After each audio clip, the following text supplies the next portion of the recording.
Okay, testing, testing. Can I hear my own voice speak? That's probably a good sign. Okay, testing, testing. Yeah, alright, that seems to be working. Cool. This is actually the first time no, this is the first, at the very least, this is the first time in years that I've live streamed on YouTube. And I could go and do this on Twitch because I normally do random live streams on Twitch, but, like, I have more people who are subscribed to me on YouTube. So, like, technically, it's probably a better idea to use this if I ever want to talk about Dragon Ball stuff. Technically.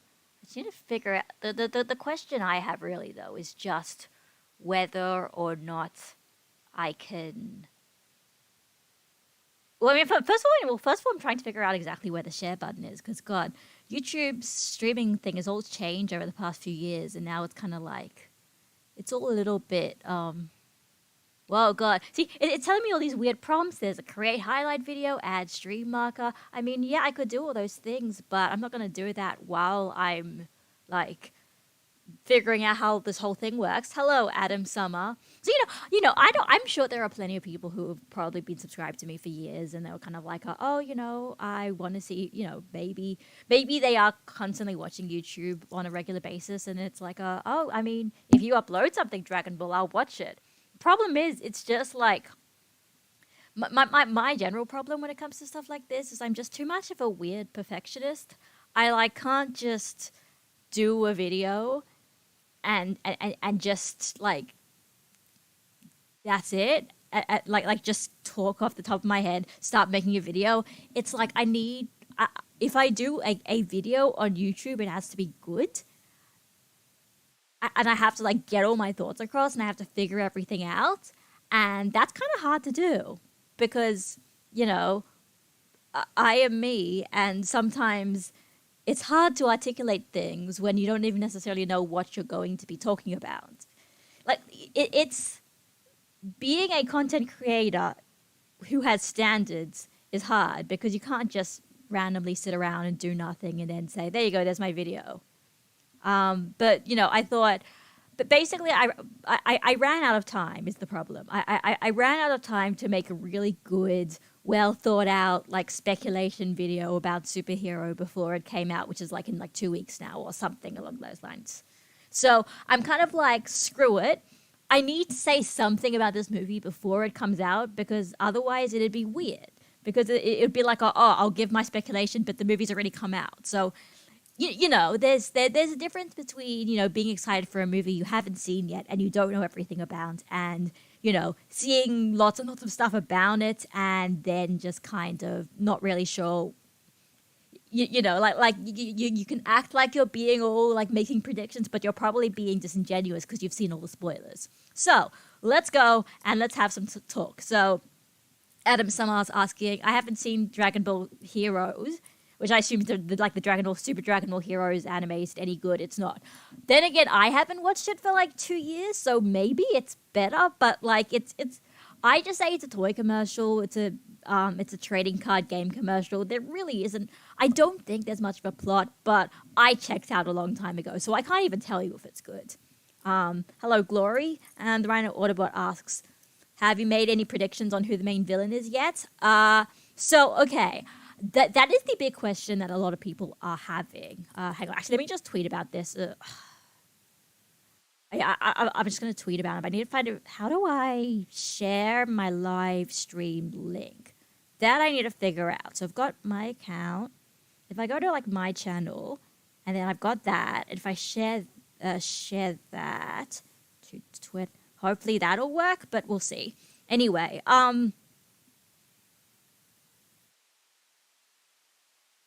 oh yeah, Danny just tweeted, Danny is in Geekdom 101 is like, oh damn it, you couldn't wait until I got back from Vegas? And to that I'll respond to him and say, no, because by that time, at that point, it'd be...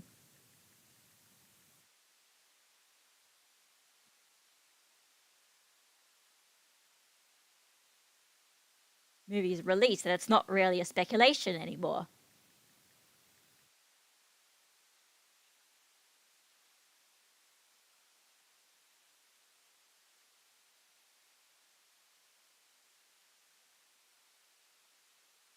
Okay. He might, for all I know, he's gonna pop in with his like Vegas Wi-Fi in the middle of sightseeing. He might. I don't know. I actually don't know. It could be. It could be. Anyway, who knows what exactly he's gonna do? But yeah, in terms of the main villain, so the big thing that everybody is talking about is like, oh, what's going to be the final boss of this movie? And a lot of people seem to think that it's Cell, even though I feel like there are absolutely no hints of it being Cell. The only reason it would be Cell, I think, is because like there's a lot of what's the word? Red Ribbon Army nostalgia stuff. Red Ribbon Army's discussion, and Cell is technically part of a Red Ribbon Army or was made by a Red Ribbon Army thing, and it was like because last movie brought back an old villain, this movie should also bring back an old villain, which I personally think that's a silly idea. I think I didn't like Broly for bringing back an old villain, so I don't want this movie to do that either. My prediction, so that's like my personal subjective opinion. Also, it's just kind of like, if Cell came back, like, what's the point? Like, why? Does anyone really care? I mean, okay, sure, Gohan's in the movie and Gohan beat Cell, but that's basically the only reason you would do anything with him at all, with, like, as in Cell. In a way, now, with the way the franchise has been going, it's kind of like the only thing that Cell offers is, oh, he was the one that Gohan beat. Like, that's kind of it, really? You could do more, but I don't think it would be very genuine. So, personally, I don't want the thing inside the capsule pod thing to be Cell. My speculation / hope / guess is that actually, that there is going to be something inside that pod, but it's not going to be a fully formed villain. It's going to be something more on the lines of either something that was going to be a villain, but it was like released early and it kind of devolved into a bunch of goop, kind of like Bio Broly in a way, except like, not necessarily got anything to do with Broly, just like that idea that it's like it's more like a monster than an actual villain with goals and a voice and stuff.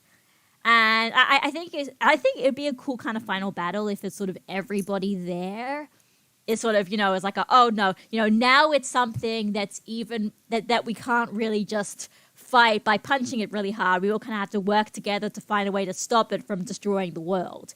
Probably even Gamma 1 and Gamma 2 will help out because they don't seem to be that evil. They are definitely fun enough and amusing enough, just the way that they seem to be, set up.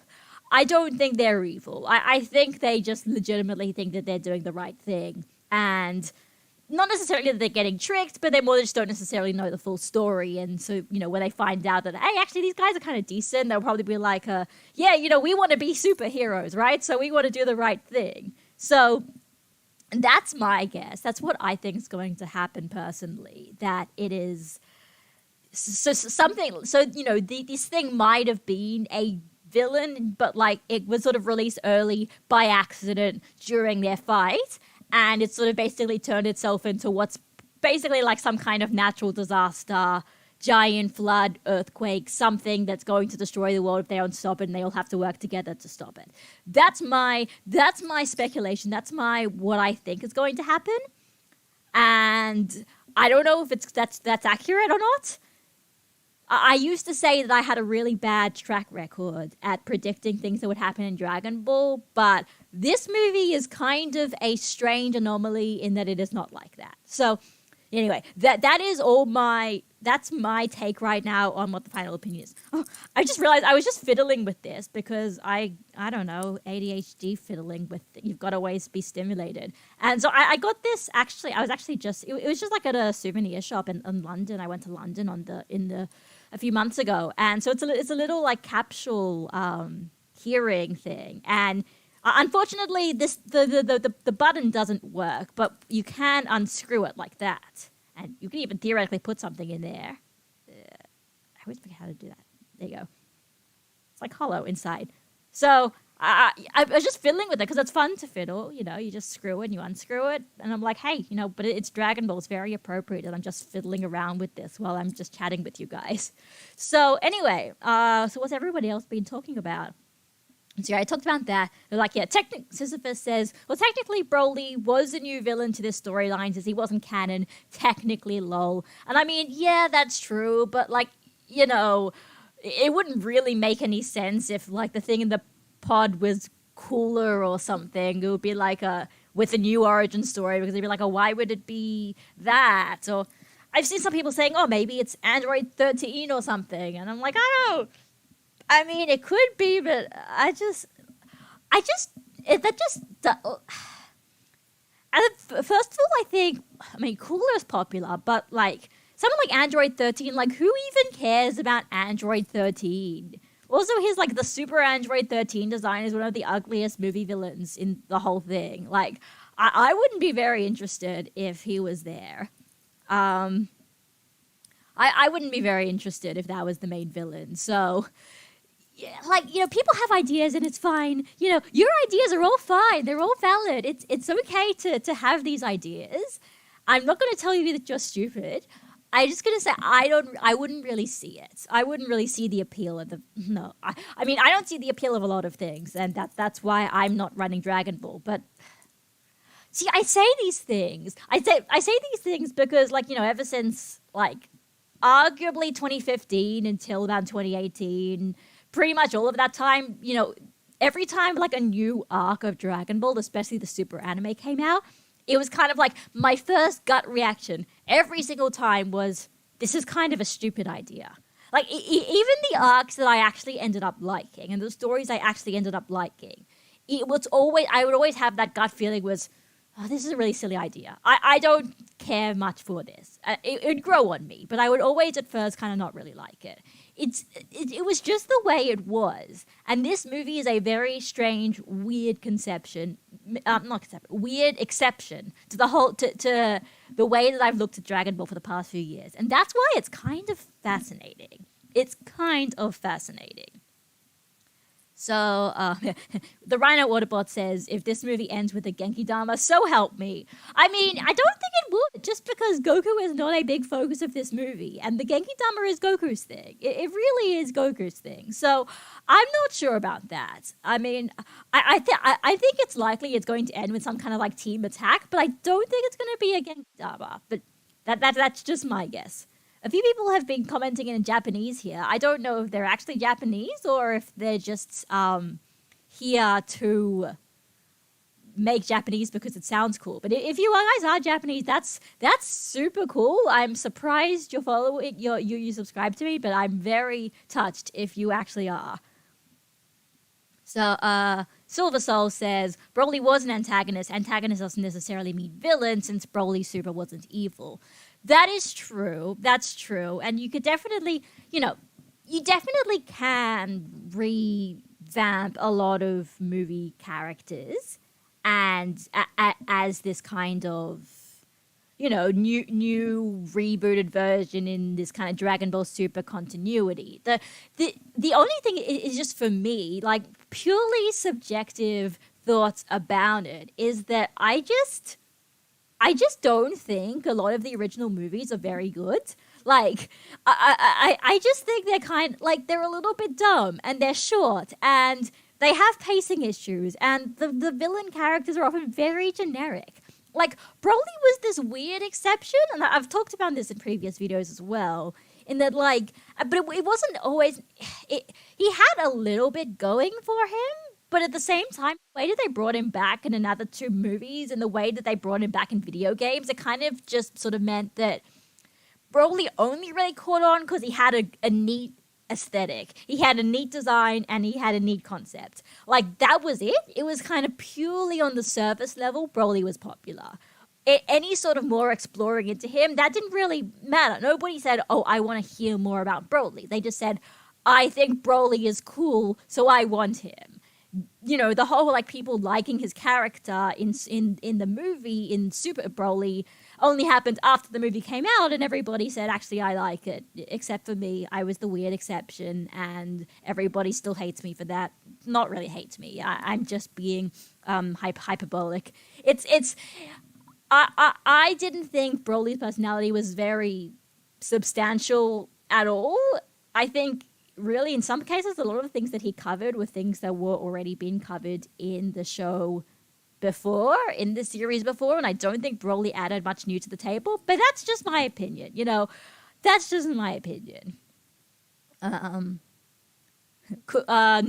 Lynch says you could do like Cooler being a clone of Frieza. Like, yeah, that's plausible. And Cooler is also a similar thing where I think, you know, people like Cooler, and I think people also like Cooler because of the aesthetics and stuff, and because they think he looks cool, and because his movie had some cool set pieces and stuff. But, like, outside of that, it's like, you know, yeah, you could do it, and I'm sure people would totally eat it up. I would just kind of say, fine, whatever, I don't really care. Or also, bringing back Cooler would be especially weird in Dragon Ball Super because we already did Frost, and we also already brought Frieza back alive. Like, Cooler kind of feels like sometimes almost like a substitute for Frieza when you can't use Frieza. But now that they are using Frieza, although not in this movie, but, you know, in general, if they're going to do things in the future, they might use Frieza. So I just don't really see the value of it. I could imagine it happening, but I don't see the value of it.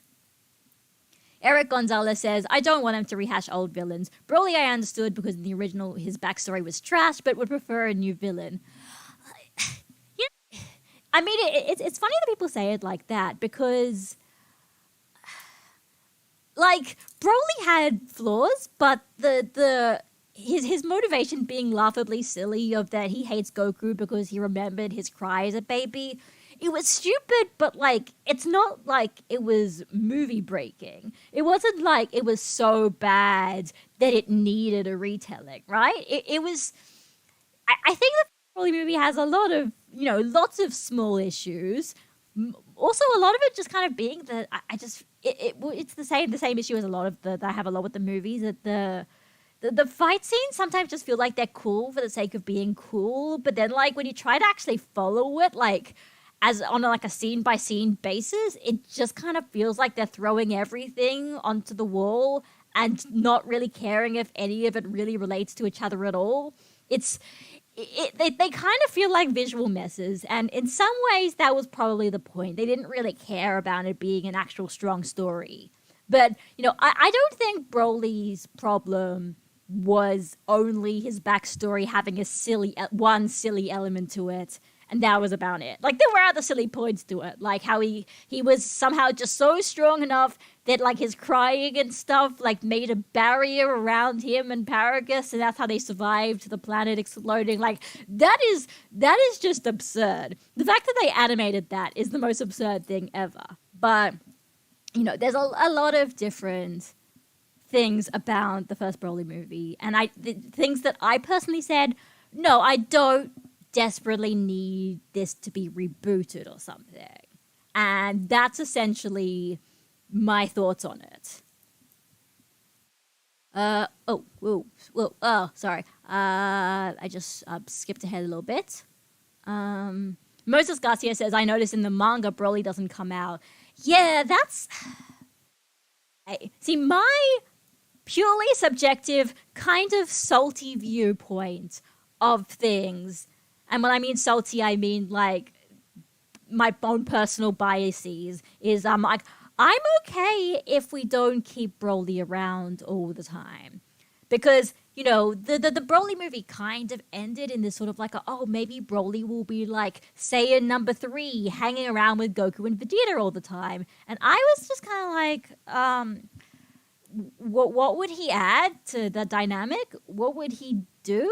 He's just a guy who gets really, like, who gets angry sometimes and has like an anger issue almost. Like, I feel like he's not very interesting. I really did not see the potential of Broly that everybody else saw. I just saw more Broly throwbacks, more really transparent Broly throwbacks, and nothing more. So for me, I was kind of like, I'm alright if Broly doesn't appear in every arc. I'm alright if he doesn't appear in the manga. I'm alright if he doesn't appear in the anime. But, you know, I'm alright if he doesn't appear in the new movie. Unfortunately, he is appearing in the new movie. Fortunately, he doesn't seem like he actually has a very big role. I mean, he doesn't even have a new design. It's literally just the design of the old one, except he got his shirt back, I guess, because I'm pretty sure he was shirtless at the end of Broly, but now he's got the black undershirt back, so whatever. Someone gave him some new clothes. Anyway. On the edges, like, I'd argue that Broly was the protagonist / Deuteron. Yeah, I don't know how you spell that word either, but I do know what you mean in the Dragon Ball Super movie. That, yeah, like, he's kind of the focusy character, and I think in this one, you've got Gamma 1 and Gamma 2 as well. They just give me out the same vibe, that they are clearly not evil. Gamma 1 and Gamma 2 have way too much personality to not be to be evil. Like, at the very least, I think we know that there's that I forgot his name, Dr. Hedo, I think. Like, from what we have seen, he seems to have at least a little bit more of sinister intentions, because he has that one scene where he, like, throws a bomb and destroys a building. So he's done one thing evil, but, like, Gamma 1 and Gamma 2 just seem to be like we're superheroes. I want to fight Piccolo and kill Piccolo to show that I'm, like, a cool superhero or something. So that's at least what I think is going to happen, but we'll see. Eric Gonzalez says, the original movies, they're more nostalgic than good in my opinion. Yeah, pretty much. Like, they have some, they're very pretty points, and they're very strange, but I mean, like, they have some very cool scenes, but if you try and, like, evaluate them from, like, a story point of view, you're just kind of like, what is... These scenes kind of practically have no connection to each other. Sometimes it just feels like a series of cool scenes, and that's about it. Hey, Raphael, you didn't miss anything. I'm basically just going through comments at the moment because, I don't know, you know, if people have, you know, gut questions they want me to answer, yeah, sure, that's what I'm here for. Why not, right? Or gut comments they want me to make a comment on. So, what we've got. Charlie Townsend says, I mean, they did try to flesh him out in the beginning, and then they dropped it, and they just started swapping hands. Yeah, that is a criticism I kind of have of the movie, and I do think that it is... Other people had that criticism as well. They kind of... For Broly, maybe, but then when the fight started, it was pretty much pure fight. To the point that, you know, it... Honestly, in my opinion, it even felt like everything up to that point was almost kind of pointless, was only, like, in a very cynical way, I almost felt like it was only there just so they wouldn't get the same complaints that it was just like the old Broly movie, because they say, oh no, Broly's got a personality, look, he has a dog that he cares about, a giant monster dog, and he cares about those other people who saved him from the wilderness, but that's about it. It's very, very brief, and it basically does not matter much at all when the fight starts. It's basically just fighting, so that's my criticism of that. Okay. Black Sheep 94 says, out of the original movie, World's Strongest is still the one that resonates with me, both good action and a decent story to boot. I mean, I do agree. World's Strongest has...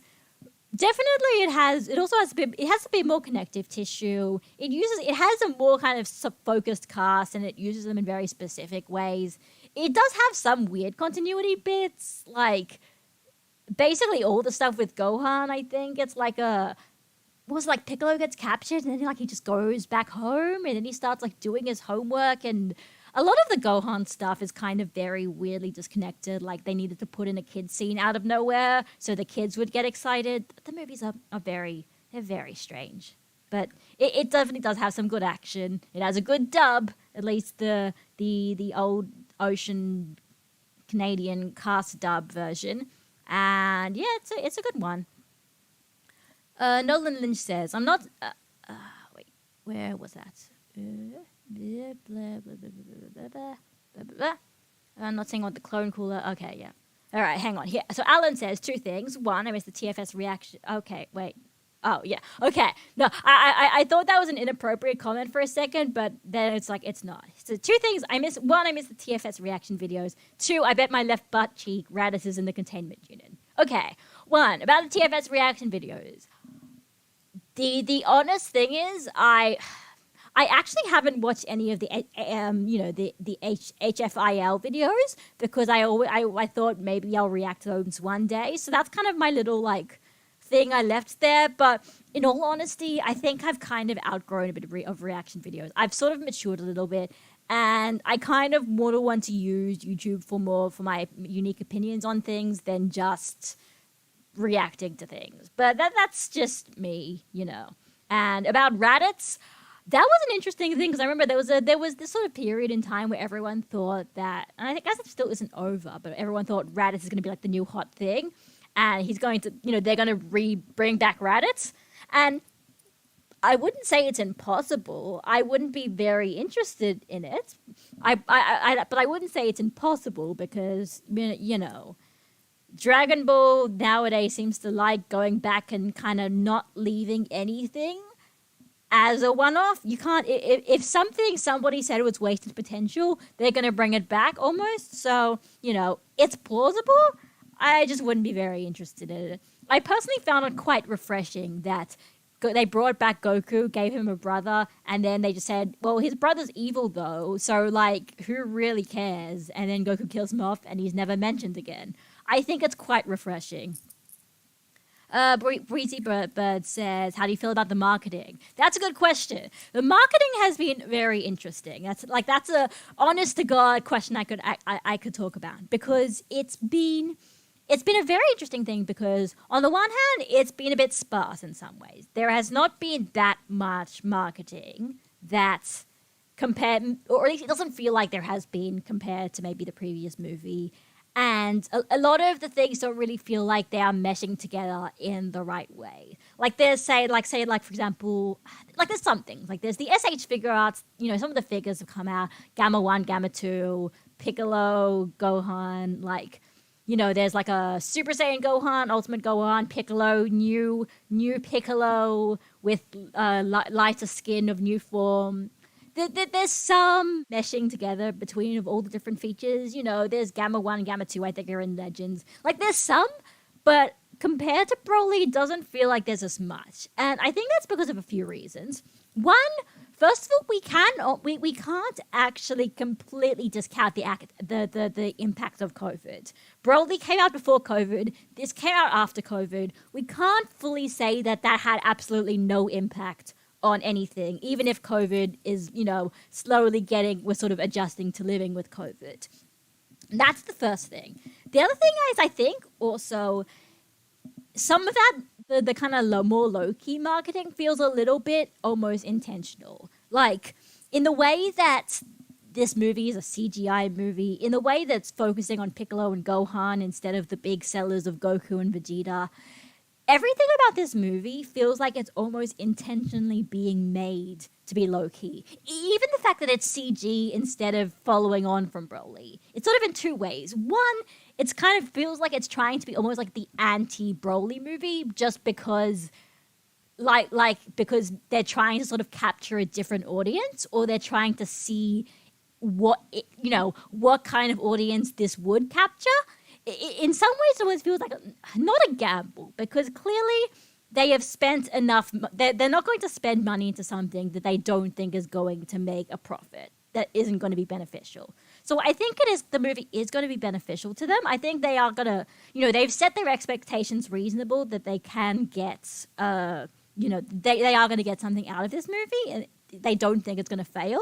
And I mean, let's put it this way: CG isn't actually cheap. You know, so I've been hearing people going off and on and not really sure whether or not a CG movie is more expensive than a 2D movie. But from what I've heard, CG movies are actually more expensive. So they're not actually trying to make a cheaper movie. I think what they're trying to do in this, with the marketing and with it, is at least one aspect is, I think they're trying to diversify the audience. They're trying to expand the audience a bit. They're trying to get people who maybe don't even really necessarily, you know, weren't nostalgic for that Broly film that they saw in the 90s, but like just vaguely heard about Dragon Ball, vaguely kind of know that it's a sort of a fun sort of martial arts comedy series, sort of seeing this kind of more sort of, you know, mass market appeal friendly 3D movie for like American audiences, for kids, for young kids who, have been watching all of these CGI movies in the box office all the time. I also feel like it's got this kind of sense that I feel like it's almost marketing it to, I don't want to say like dads, but it feels like a movie that is made for people who grew up with Dragon Ball and now have children and want to show their children something about Dragon Ball. Because, like, Broly kind of does that as well, but I think this one, first of all, with more of a focus on family, you have Pan, you have Goten and Trunks, Gohan and Piccolo with this sort of mentor-student relationship, having these, less threatening-looking guys, Gamma 1 and 2, they look like characters ripped out of Cyborg 009, and also just this kind of the sense of almost sort of nostalgic, but like not nostalgic for like an actual Dragon Ball thing, just nostalgic for that kind of aesthetic of like the 70s and 80s and that kind of thing. I think that's the kind of market appeal that it's going for. That's my guess. I don't know for sure, but that's what it kind of feels to me. That's the kind of what it's sending across to me.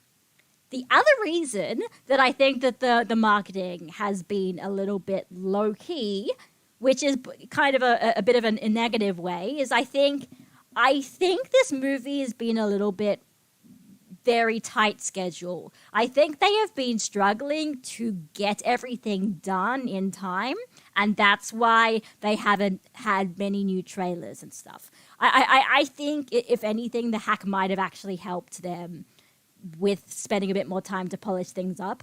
I was a little bit concerned that this movie came out so quickly with such small amounts of footage that we actually saw, that it was because they actually didn't have as much to show, because they were going against the very wire to make everything as absolutely best as they could, and the stuff they had at that point was not good enough to show.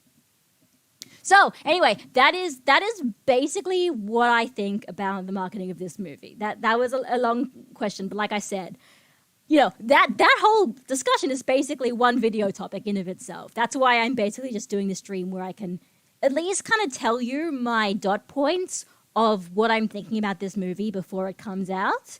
That's essentially what I was thinking about. So anyway, let's continue. What's some more things?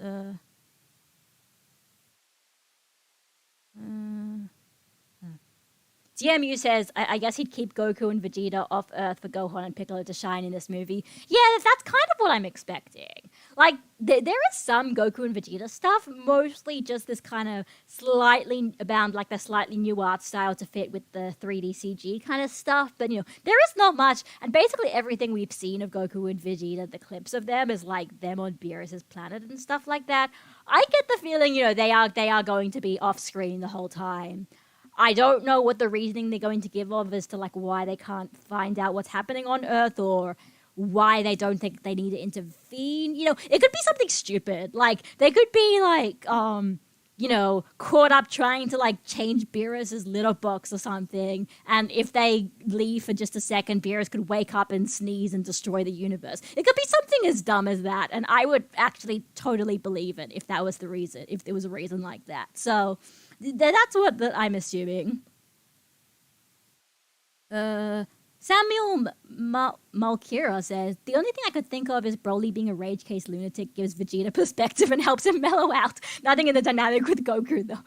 That would be pretty funny. It's like, do I look that bad? Am I that bad? Really? It's like, is that what I look like to you guys? Like, oh god, okay, I'm getting kind of sweaty. I thought it's been kind of cold, but actually I'm not too bad with the jacket on. Still a bit hot. What is it? Yeah, Eric Gonzalez says, yeah, I agree. Broly, it's like Dragon Ball's version of the Hulk, and he's more of a special attraction, if you know what I'm saying. Yeah, definitely. It is definitely the same appeal. It's very fascinating because it's one thing I don't actually understand fully, the appeal behind these characters where they're just big and go ape shit and destroy things. I'm like, where's the plot, guys? Like, I don't want to watch a movie of just somebody destroying something. I watch it for the plot.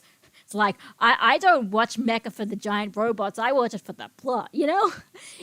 But at the same time, that it is an appeal somehow, and it's definitely a real proven thing that people like it. So I'm not gonna, be too harsh on people for enjoying that and for people to follow that trend.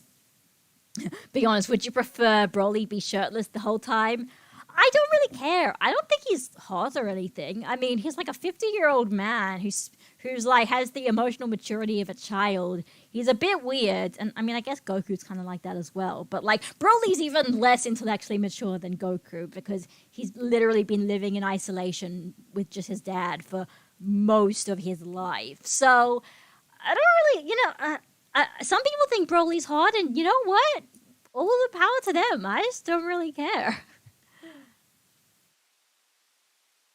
And yeah, like Broly is like putting all of Kid Gohan's rage moments and making a character out of it, but he's so goddamn cool. Oh my god! But no, I see that's weird. See, it's interesting as well that you say that because I feel like they're not different, but I think what I found interesting about Gohan's rage moments compared to Broly's rage moments is, well, what I think makes Gohan's rage moments hit is because it is kind of a contrast between what his character is normally like and what happens when they really push his buttons kind of thing. And I guess Broly was sort of like that, but Broly was more just like kind of not really caring about anything as opposed to just kind of being quite small and gentle and weak looking. He doesn't really look weak looking, he just doesn't really say much. I feel like they were trying to go for a kind of Hulk sort of like comparison between shy person and big, bad, angry person, but like I just don't think it hits as well. And with Gohan, it fits. It's always because of a plot reason as well. It's like somebody is going around doing bad things, not necessarily doing that specifically because to get Gohan pissed off, except for Cell, and they're not going to play that again because Cell already did that. Like that was the point of the fight, that Cell was overconfident. He didn't think that anything could match up to him. When Gohan explained to him that he can get stronger in these situations, Cell specifically made it happen because he thought it would be fun to watch. He thought it would be cool to fight him stronger and then beat him, just as before, and then he underestimated the whole situation. So, okay, what else have we got? Broly can come to Earth, pick a taxi, and he doesn't pay the ride. Then he wins some money in a street fight with Bruce Lee to finally ask an offer to take him to Bulma's house. I mean, yeah, like a Kid Goku kind of thing. Oh yeah, was that in the manga when he just like fights this guy that looks like Bruce Lee? I think it must have been. Yeah. Carlos says he has no unique traits. Vegeta is the angry one. Goku is silly and kind of gets angry sometimes. Broly is just angry. How would they flesh out his character and not be another Vegeta? Yeah, like that's kind of my opinion as well. Like there's no, at the very least, as a threesome, Broly doesn't add anything to that. He's just another guy who's a Saiyan and has strong potential. That's about it. Troy Lambert says, hi, I just discovered your content with the DBZA actions. You're too cool.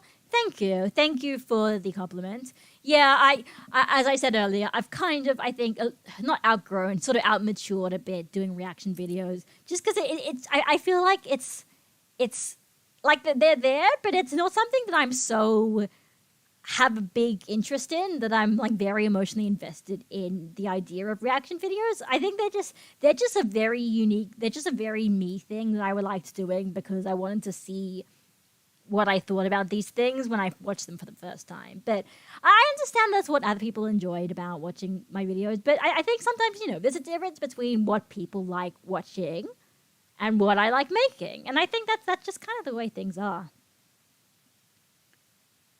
Silver Soul says, I really like Gamma 1 and 2. I do hope they stay around. I do too. Like I said, I like their design. I like that they literally feel like characters out of Cyborg 009, which, to be fair, I've never actually seen, but I've seen, pictures of what the characters look like. I like this very retro manga aesthetic they have. I like that they're voiced by quite prolific voice actors, at least in Japanese, and they sound like they're going to be very comedic and kind of really sort of bounce off each other, have kind of lots of dialogue back and forth. I think that's quite cute. I think I like that. So the tenebrification says the only thing Broly had going for him was he was supposed to be the legendary Super Saiyan, aka the reason Frieza blew up the planet. Yeah, that's right. I forgot. Now that I'm thinking about it, did they ever actually say that? Or is that just headcanon? Because, like, or not even headcanon, like, because the dub is, the version of the dub version of the movie is called Broly the Legendary Super Saiyan. Because, like, if you think about it, like, symbolically they kind of said, oh, no, Broly is, like, what a Super Saiyan is supposed to be like, as opposed to what Goku and Vegeta sort of use Super Saiyan for. But, like, that was never directly said. It was just kind of a potential symbolic discussion. But, like, even the Japanese title of the movie isn't, like, called mentioned anything to do with Super Saiyans. It's just that, like, rage up a burning hot fight or something. So, now that I'm thinking about it, maybe it was the video games, because, like, the video games have that, like, legendary Super Saiyan. But, like, is that, did the video games actually call that name of the form, or is that just a fan thing? I'm not a big Broly fan, so I don't actually remember these things off the top of my head. So, yeah. Raphael says they think superheroes and then attack people of color. Sounds like cops. Oh my god. I shouldn't have read that. I'm going to get demonetized. No, but oh god. I mean, it's actually pretty funny. Like, even some people who haven't even really watched Dragon Ball Super heard about that whole, like, oh, dude, he's not black line. They a lot of people actually have heard about that and have mentioned it and, like, make memes out of it. So it's kind of interesting seeing that, like, seeing that get internet reactions. So okay. Oh god, a lot of. Oh no, I'm sorry. I've been talking for so long. I forgot that people are actually sending a lot of messages, which is good. Like, keep making comments, and that's good. I'll just have to scroll up a bit. If there's no character development in this movie, I'll laugh and start forgetting about Dragon Ball as a whole. I mean, I think Josh. I think with that, you just have to have the right expectations. That sounds kind of facetious when I say that, but basically, as long as this is still going to be a Dragon Ball Super branded thing, things are not going to fundamentally change in the status quo.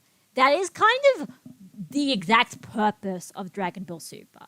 It is to have stories that aren't going to change the status quo too much, because it is set in this in-between time before the epilogue, before the manga technically ends. I think, if it's something that's not branded Dragon Ball Super, maybe it might cause a fundamental change. But if it's branded Dragon Ball Super, don't expect much to change. That's been my expectation this whole time. Okay, well, actually, then Alan sort of says, here's the thing. We all know perfectly how Toriyama works in terms of story, but Toyotaro, not really. I think many changes approach. I sort of understand what you mean by that, but the manga is such a weird thing because, like, on the one hand, I do get the feeling the Toyotaro wants to keep some sort of sense of continuity in things developing in the manga, but on the other hand, I'm also pretty sure that whoever's wants to do something in the anime does not care what the manga does. They're going to do something, and if the manga does something, then they don't really care because they're kind of different mediums, and they don't really cross over, although they kind of do and they kind of don't. At the very least, I get the feeling the anime stuff are going to do their own thing, and Toyotaro and the manga stuff are going to try and connect it retroactively after the fact. That's how I feel like the manga goes, but I could be wrong. But that's just the vibe it sends off to me. And yes, so Silver Soul says the entire purpose of this movie is to try new things, which is why they're doing CGI instead of 2D like Broly. Yeah, I think, and actually, I think it was Anime AJ, who sort of mentioned it in one of his videos about this movie, and I kind of do agree that sort of almost like that not agree, but like I think it's a reasonable idea that Toei wants to do a CG Dragon Ball movie just because they want to make a fully CG movie. They think it's really sort of good for kind of almost like their business as like almost like a demo reel to kind of show people, maybe people in the anime industry, people outside, maybe like, the West and like other animation industries, that Japan and Toei Animation are capable of making a fully CG movie. It's not to say that CG will be the future of anime, but to say that if they ever need to do that, they are capable of doing that. And Dragon Ball is such a, simple crowd-pleasing property that it's something that is, not too much of a weird stretch to do it in CG as opposed to like, I don't know, One Piece. I don't know. I'm saying One Piece, but I actually don't know enough about the anime context of One Piece. But, maybe other ones are a bit less... Okay, no. Actually, a better example. Compared to Pretty Cure. Pretty Cure is a Toei thing that they've done movies with large chunks of CG in them. The thing is also, they are very much little girl movies, and while they do try to have a broader appeal, it's not as the kind of extent of the broader appeal is more just like so that their parents who take them to the movie theaters will enjoy it. It is a lot more of a narrow demographic, and I actually kind of have a bit of an issue with that. But compared to Dragon Ball, it's so even though if Pretty Cure does CG, if they showed that off to other people, it would kind of be like so what? This is like this really weird girly thing with lots of sparkles and people with very frilly dresses. I don't care about this as some kind of pitch for your CG department. Whereas Dragon Ball's a lot more people can understand it, I think. Less purely anime, more just like a general family kind of story. That's my opinion on why they're doing things in CG.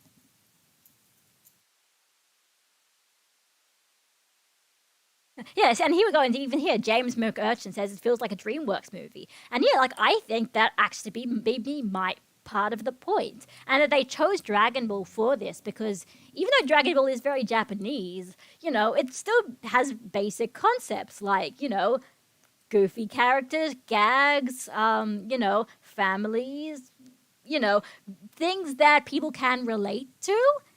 Maybe that's also why they chose Gohan and Piccolo, because they're kind of more sort of normal, inverted commas, whereas Goku is very Goku, and Vegeta's just the typical rival antagonist. Gohan and Piccolo are a lot less offensive in a way, you could say. Not in terms of offensive, like, oh, this is offending you're sexist or racist or whatever, but more in terms of Gohan is just a scholar dude who cares about his family. Piccolo is basically just like the kind of grumpy but well-intentioned uncle. Whereas, Goku and Vegeta are a bit more, Goku is all about fighting. Vegeta is all about pride. Gohan and Piccolo are more like, I'd say, relatable human beings in that way, even though they're not, and Piccolo is an alien and all that kind of stuff. But they have more human characteristics, I think, that a wider audience would understand than Goku and Vegeta's whole deal. The focus on Pan is obviously for the birth rate, wink wink, just like Anya from Spy Family. I mean,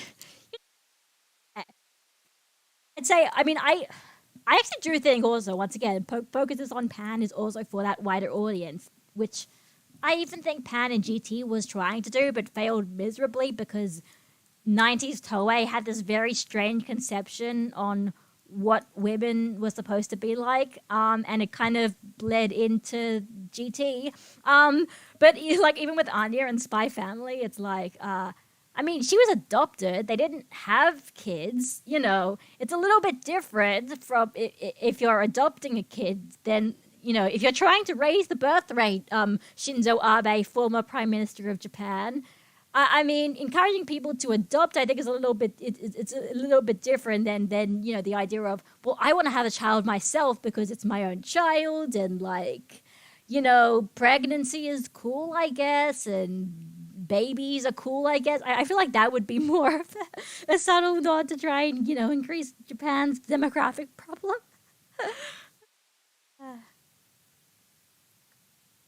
Tenant Braification then says, yeah, if I had to describe my problem with Dragon Ball, it's the same as mainline comics. With the multiverse shenanigans happening, it's hard to just end the story. Oh, I like most manga stories because they end and not go through reboots, or at the very least make it clear the torch is being passed so time can pass more naturally. Yeah, I could definitely understand that would be frustrating. And I know some people found that very frustrating. I think that's a very valid reason to dislike some things and some of the direction that the sort of Dragon Ball Super brand takes. I think it's fair enough. On the other hand, I think, other people don't necessarily care too much. They just want to see ideas for stories that they never thought that they always wanted to see in Dragon Ball and never ended up happening. So, there were positives and negatives. And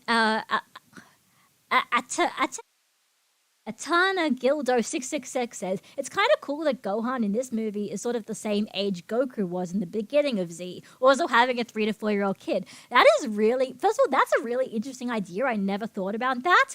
I thought of it in terms of the way that, since Gohan was kind of the kid character and now sort of he's grown up and had a kid in the same way that people who watch Dragon Ball Z grow up and had a kid. That's why I kind of see saying that like this movie feels like sort of being made for dads, inverted commas. I think that's what I was thinking, but I didn't really think about it sort of like as in like literally the same point in life that Goku was at the start of Z, even though Z was only split because of they wanted to get more marketing budget. Do you think there could ever be Eric Gonzalez says, do you think there could be a Garlic Jr. movie where they never explain why they're on Earth? Like, why they're not on? Oh, is that? I mean, Goku and everyone was there in the Garlic Jr. movie, right? But in terms of if they never explain, it would be funny if they did, but clearly we've seen scenes of them doing things, so clearly they are going to explain it at the very least. Raphael says, I watch it for the plot. But what about My Dress Up Darling? Oh, My Dress Up Darling was fun. It was a nice, wholesome anime. I mean, not necessarily wholesome. I guess there was a lot of lewd stuff. But I mean, I am 27. I am mature enough to handle anime with, like, sexual innuendos in them. It was fine. So no, the Viking Dog, no. The Dragon Ball movie hasn't come out yet, but it's coming out in, like, 2 weeks. So I kind of kept wanting to make a speculation video, and then I procrastinated. So here I'm just kind of trying to like vomit out all of my thoughts about the movie before it comes out, so I can personally say I have predictions and thoughts that may be accurate and may not be accurate, And hello, Toku Prime.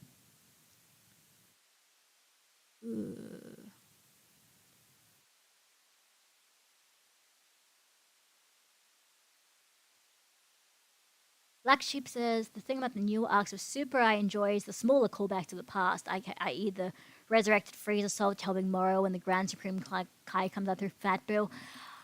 Like, it's...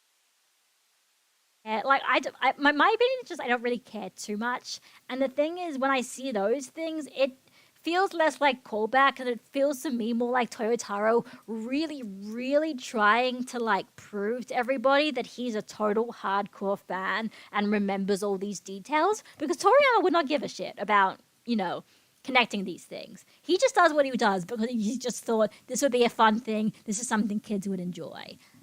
Toyotaro is not that. Toyotaro wants to not only make a Dragon Ball story, but to prove that he has what it takes to make be a Dragon Ball successor by knowing all the facts.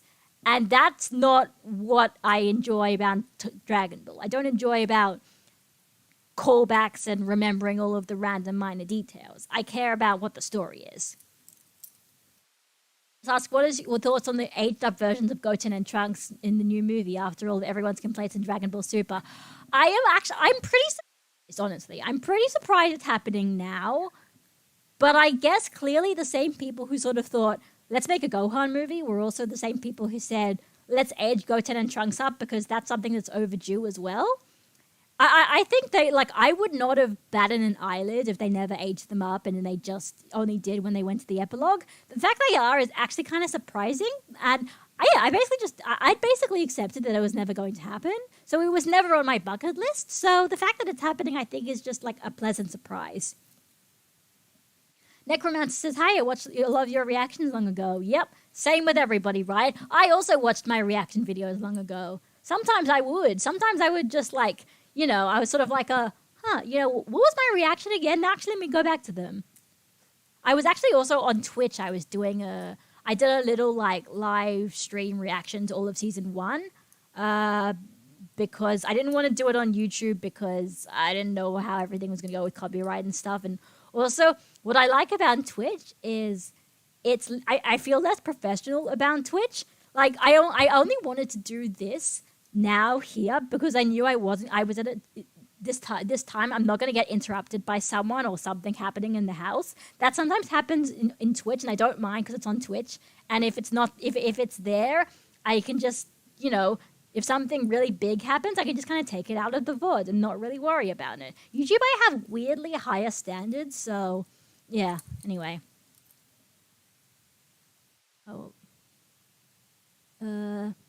Job XR says, as long as Dragon Ball doesn't go the way of the Star Wars, Last Jedi, Star Trek, Picard, Doctor Who, and Game of Thrones, it will be fine. Hey, I mean, I liked The Last Jedi. I'm one of those people who actually liked The Last Jedi, so but I haven't actually seen Star Trek Picard, or I never really followed Doctor Who, and I did hear about what happened to Game of Thrones, though. I just kind of read the books, and I started watching the show, and then I just said, actually, I prefer just reading the books. So for me, I'm kind of like, books supremacy. What would you say is the IQ of the main Z Warriors? I have no idea. I've never taken an IQ test. I don't even know what it means, like what the numbers mean. I actually have no idea. And Nintendo Verification says, given all the blows they took to the unhelmeted heads, probably not all that high. Good thing Gohan retired as early as he did. Well, it's fantasy, I'm sure they're okay. Jackal888 actually says, what do you think of the CGI animation? I haven't actually, said my opinion. I've just sort of said why I think it's happening. My opinion is, I think it's fine. Like, I don't think it's anything amazing, but they might do some cool things with it, and it looks like they're improving. It's better than I probably expected it to be, so, I'm sure it'll have its moments. I'm not, incredibly excited, but at the same time, I'm not, so wholeheartedly disappointed that it feels like the worst loss ever. I can deal with it, basically. I can deal with it. I'm watching it for the plot anyway, right? So I can deal. Josh G says, maybe I'll watch the movie. I don't expect much. It's like meh. I'll start investing my time in other manga like Dragon Quest Adventures of Dai. That's interesting because I've heard Dai is quite good, and I've also heard that has a lot of CG in it, so that'll be interesting. And also, goodbye. I mean, I guess you've gone now because I'm just getting to your comment, but yeah, I've heard Dai is apparently quite good, so that could go on my list eventually. I think it's going to end soon, so that's kind of interesting. Raphael asks, Gabby, do you think in the Japanese side they also have the Piccolo is Gohan real dad jokes? I ask because they seem to be aware of the Yamcha memes. I think they do. I think it's a little bit different to how we do it in English, but I think that people make the same similar-ish sort of jokes. And the Yamcha memes started in Japan first. Japan got on the Yamcha memes bandwagon way before the US did, and way more. And also, it's a bit different. It's more respectful. The Yamcha death memes are somehow more respectful than what the English does, because, the English just, makes jokes about Yamcha being cucked. So, I think Japan, they do it more playfully, more respectfully. They care. They also have, the voice actor who actually really cares about the character, as opposed to Chris Sabat, who just makes jokes about how much Yamcha sucks, and in a kind of way where you're kind of if he sucks, then why don't you give him to someone else, kind of thing. It's a little bit different. Silver Soul says, this movie gives me a lot of Yo Son Goku and his friends return vibes, which is what I feel like Dragon Ball's needed for a while now. I mean, I know people say that it's, kind of more like Battle of Gods in a way, It has that sort of vibe more than Resurrection F or Broly, essentially.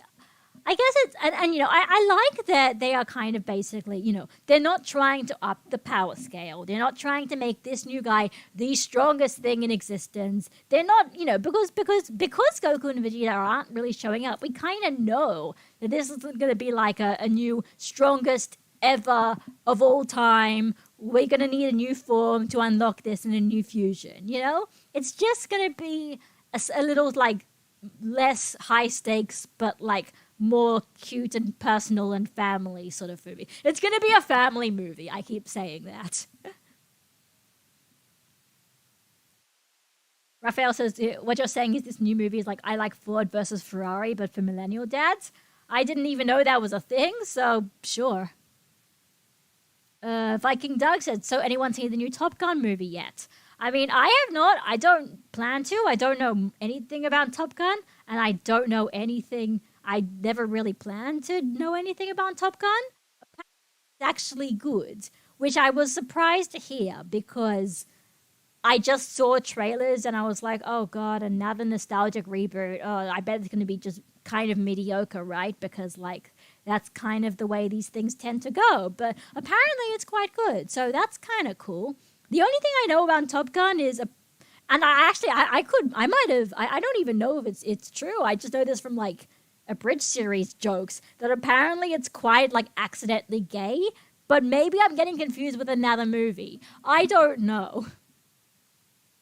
All right, there are some other people who do actually like The Last Jedi. Lazy Paradox says, however, I can't be that mad at the haters because I hated The Rise of Skywalker. Right. I never saw it. I only saw the memes. I heard people say it basically undid everything The Last Jedi did, and I saw some of the memes about the worst moments, and I was like, okay, I think I can pass on this. I actually have no emotional connection to it if that's not what they're doing. And if the whole thing was a mess and everybody seems to hate each other in Star Wars. So, in terms of the fan base, I mean, not in terms of, like, the plot. So I was kind of like, I'm just half hard pass. And that was when I realized that sometimes I can actually not see the latest Disney blockbuster and not miss out on anything. I don't know. I don't have a vendetta against Disney. I just don't like how ubiquitous they are, especially in nerd culture. I hate how every time a new movie comes out, you know, everyone has to see it and everybody has to give their opinions on it. I'm just like, especially for like superheroes and stuff, I'm just like I'm not really much of a superhero person. So I'll just successfully say, I'll give this a pass. I don't care. I actually, so I went to London a few months ago. And that, so I'm from Australia, as you may know from my accent. That means basically to get anywhere outside Australia, it's very long plane trips. London, you need a two leg. You do one to the more northern part of Australia, and then it's 17 hours or like 16 and a half hours on the flight. It is a very long plane trip. And it's great because they have for long plane trips, they have movies on the plane, on the screen in the back of the plane. And they had all these Marvel movies. So I got to watch all the Marvel movies and all the superhero movies I was planning to watch, but I kind of didn't really want to see it in theaters because I kind of hated the whole how you kind of have to see it and you have to give your thoughts. I got to sort of watch it in my own time. The only one I didn't finish was Venom because I got to that scene in Venom where, like, Eddie's just sort of realizing he's got the alien parasite in him and he's like eating weird shit and puking up. And I was like, I am on a plane right now. I do not have the stomach to watch this at the moment. So, you know, but besides that, I saw some of the other Marvel ones, you know. Job XR, oh yeah, I keep forgetting Goku has brain damage till this day, but they never address it. Well, that's the thing. It's not supposed to be taken like realistically. It's in that kind of silly anime way where hitting your head doesn't, you know, cause you horrible repercussions, health repercussions for the rest of your life. It just meant that Goku forgot he was supposed to destroy the world, and that's it. It's a very, you just kind of have to, like, maybe later on, I wouldn't put it past them to try and treat it more realistically, but I'm okay with them just treating it like a little goofy thing as well. Bloody Milkshake says, I wish we could play around a little more with the other universes. It could be cool to have a special devoted to the Pride Troopers, Universe 6 Saiyans, or even Ribrianne. I mean, I would definitely watch a Ribrianne special, of course, because it's me. Although it depends exactly what their punchline is. If the punchline is once again just, it'd be funny if the magical girl was unattractive, maybe it would overstay its welcome. But if they did take it seriously, this kind of weird sort of semi-parody, but semi, like, this is just another universe and things just are like this, so just sort of come along for the ride, I would watch that. But Six Saiyans, I don't know. Like, let's put it this way. You know what? I don't think any of the characters are like strong enough on their own that they need a special, but you could always do more with them, and you could always introduce new characters. You could always do a story and then just say, this is also set in the Dragon Ball universe very tangentially because it's in the same like series, even though they're a different universe, so everything else is different, Hey, Quinn. Sorry, I saw you were just there. I'm just going down to the comments in order. So, Raphael says that one of the VTubers once said the Yamcha in the battlefield was a waste of senzu. Ironically, after such a diss, Yamcha immediately needed senzu. I actually saw that clip. I don't know why, but I keep getting recommended on my YouTube lots of VTuber stuff, even though I don't watch VTubers. I think the only thing is I was watching a few of Sea Dog VA, the guy from Trash Taste. I was watching some of his like stream highlights, and I think because he sometimes has a VTuber on there with him as well, that's why they're giving me those recommendations. But I don't know. Even then, I'm not like watching them so much like I'm a real big fan. It was just more like he had these good kind of titled videos where like he would watch all of these, he'd play these games where like they were ridiculously hard platformers where if you make one mistake in the wrong place, you kind of fall down to the very beginning. And I was like, you know what? These are pretty amusing. It's kind of lowbrow, but it's pretty amusing watching him try and fail these things and having text-to-speech chat donations where they're just making fun of him the whole time. It's like, I find it kind of lowbrow, but I found them amusing. Breezy Bird Bindle. I don't even know what I call you today. Post-credit scene for superhero that may have some substance for the future. I don't know. I legitimately do not know because I get the feeling that, what's going to happen after this movie depends on the reception of this movie. That's what I legitimately get the feeling about. That's what I feel like. And I don't know if that's true or not. So I don't think they're going to do a cliffhanger, but they could. I don't know. It might just be a gag. They could just totally do a gag. Tenor Verification says, oh yeah, about Top Gun. No, you have it right. A lot of accidental homoerotic undertones for a 90s, 80s, 90s dude flick. Okay, so I remember the jokes from the Abridged series, right? I'm pretty sure they made jokes about Top Gun and how he was gay, so... Anyway, hello, Quinn. I have not watched Kenobi yet. I haven't watched any. In fact, let's put it this way. I have not watched anything that's on Disney Plus because I don't want Disney Plus. Because I don't want Disney giving my money just for making loads of nostalgic reboots, even if they are apparently good television. I apparently drew a line in the sand. Like, even like the Owl House, apparently good, very good and quite gay. I mean, I don't watch things because they're gay, but that's what you see on Twitter. I kind of don't want to watch the Owl House. One, because it's on Disney Plus, so I need to get a subscription to it. And two, I think there's a lot of the discourse about the Owl House being good is also on the back of Harry Potter is bad. And like, as a former Harry Potter kid, I hate everything that J.K. Rowling stands for nowadays. But I think, saying, oh, this thing does Harry Potter but better doesn't really help the conversation. God, I'm like, not getting political here, but it's like, this is just me nowadays. I'm just going to say these things. I'm going to open up a can of worms because I don't care. We're just human beings. Who cares? Who cares about what's on the internet debates nowadays? Bloody Milkshake says, if the new movie goes the nostalgia route by bringing back Cell, I hope he behaves like a new character. Cell died perfectly. He doesn't need to come back. If it makes sense. I mean, yeah, you could also do that.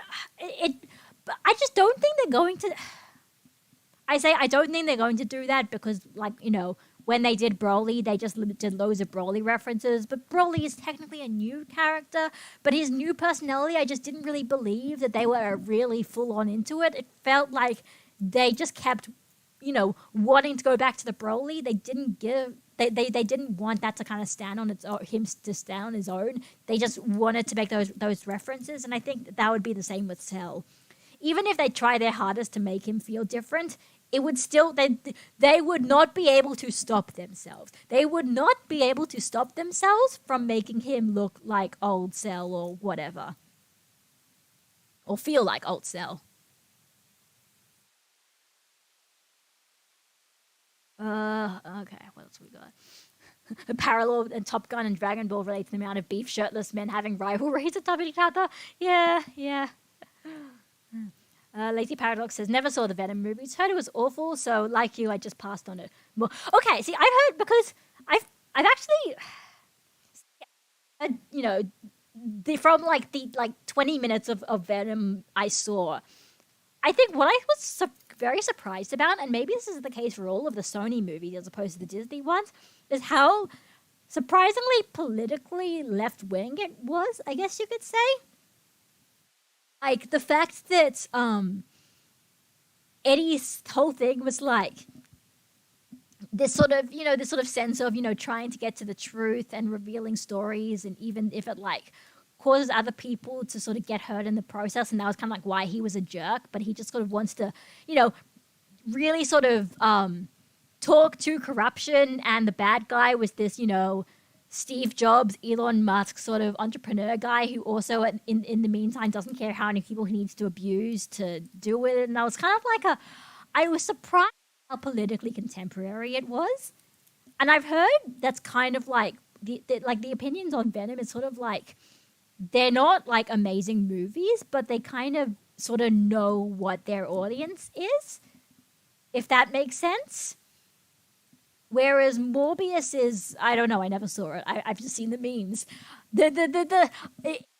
Morbius memes are kind of amazing that we, literally that one person on Twitter who made a tweet about him saying it's Morbin time has had more cultural impact to the entire internet than Morbius, the whole of Morbius actually was. It's been kind of amazing.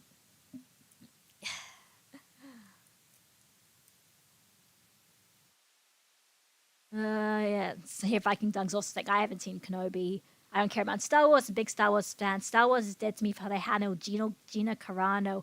I forgot. Was that the transphobic one, or was that the one who was had domestic abuse, or was that? I don't know. Okay, Telebrarifications watch those Sea Dog VA ones, the Jump King. Yeah, it was I know this is lowbrow gamer content.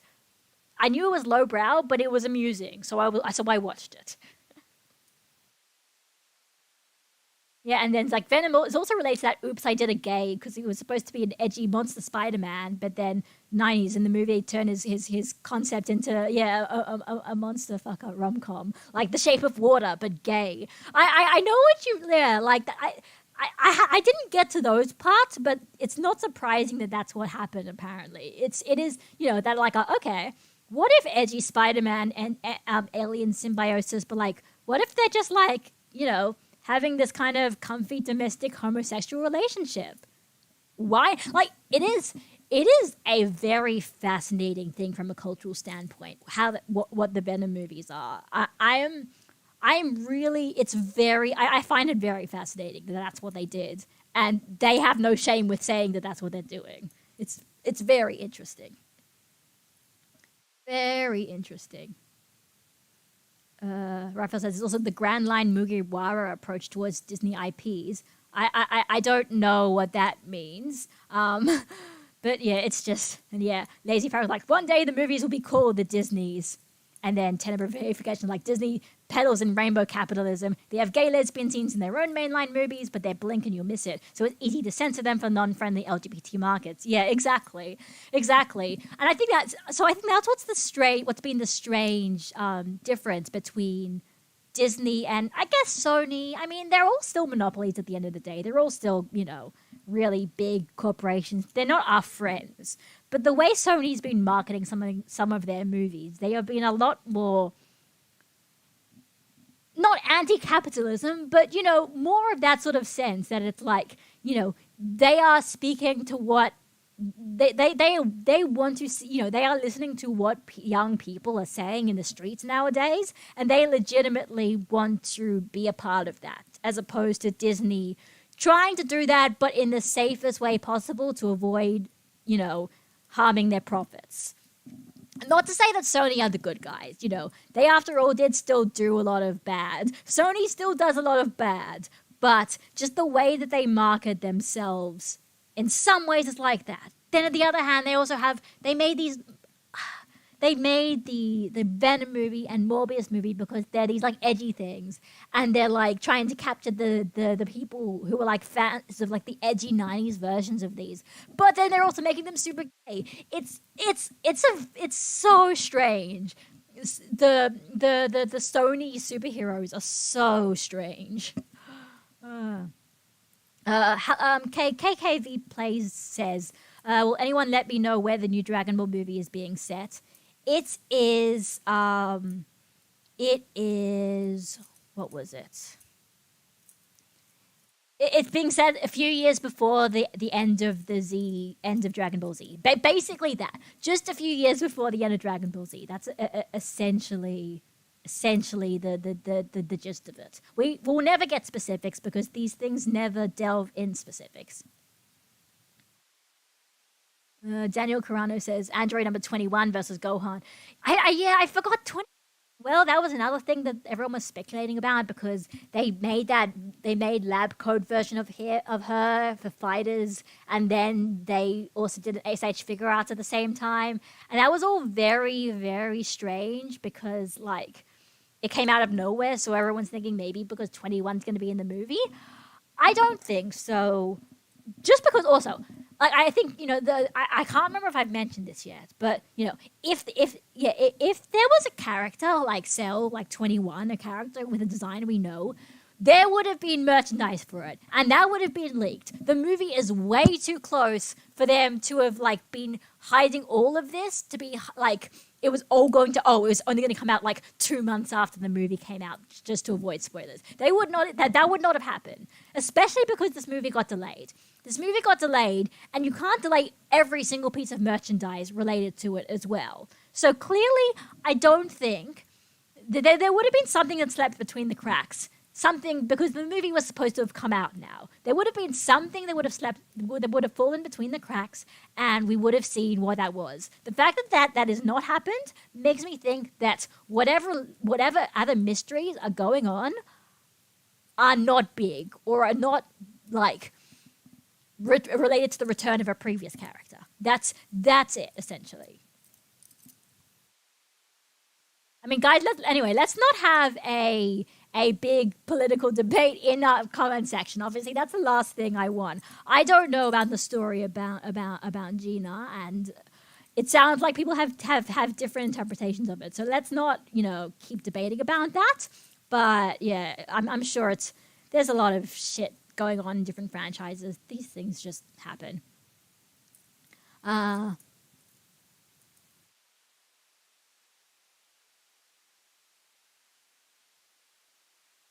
Anyway, Raphael's like, there's a point where the edgy character can easily become the gay tsundere. I mean, just ask any Fujoshi. Oh, yeah, it is well,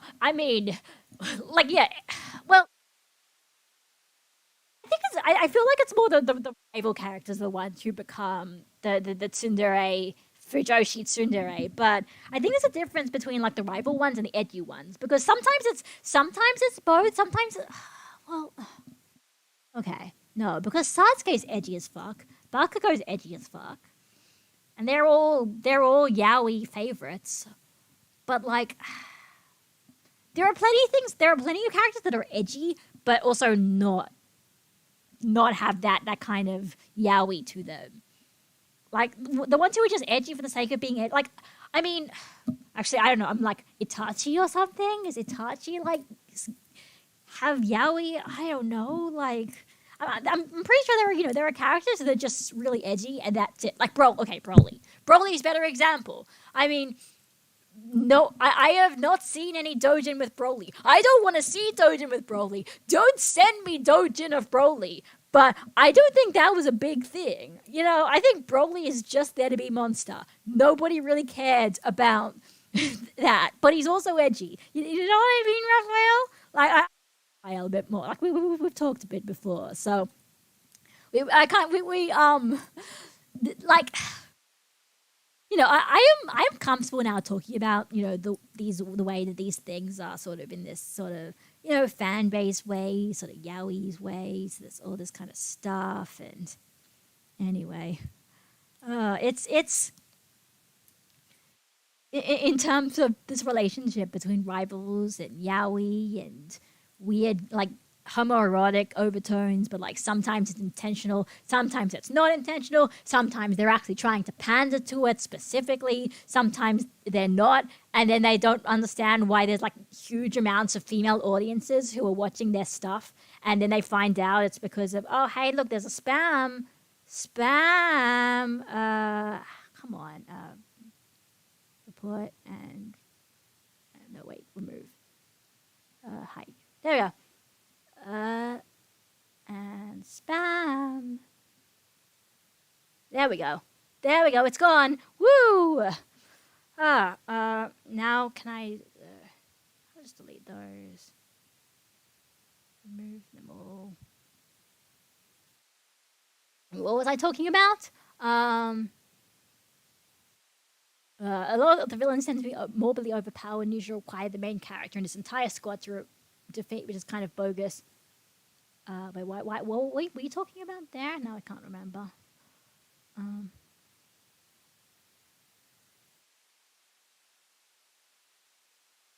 Congratulations on being popular enough to warrant their attention. Well, I mean, fortunately / unfortunately, it's only one. Seems like it's only one account, not like a flood of a bunch that I couldn't even deal with. Be careful, because some of those channels have been taken down because of those bots. Oh god. Well, I mean, actually, it's interesting because the icon is just a tick, and I wonder if that means it's because it's like one of these like weird kinds of what's the word? I don't know what the word for it is. Just like like the background image, like I've got some kind of weird safe search on my chat on the profile pictures, and it's being censored. I don't know, but anyway. At the very least, it's good because I don't have the chats on my stream, so it won't show up there. So, that's pretty good, right? Which, I mean, in a way, like, it looks a bit unprofessional because I don't have that thing with the chat that shows up, and that could have probably made this look a bit better, but whoops,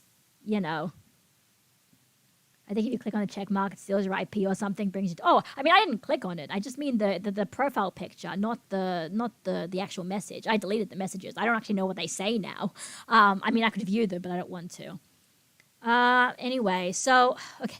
Actually, so while I'm also here, since I've sort of gone through all the comments, I want to see if I can find it, because I sort of wrote a little bit of a video script on what I was going to talk about in the movie. But I didn't ever record it because I got lazy. No, I wasn't lazy. I was just,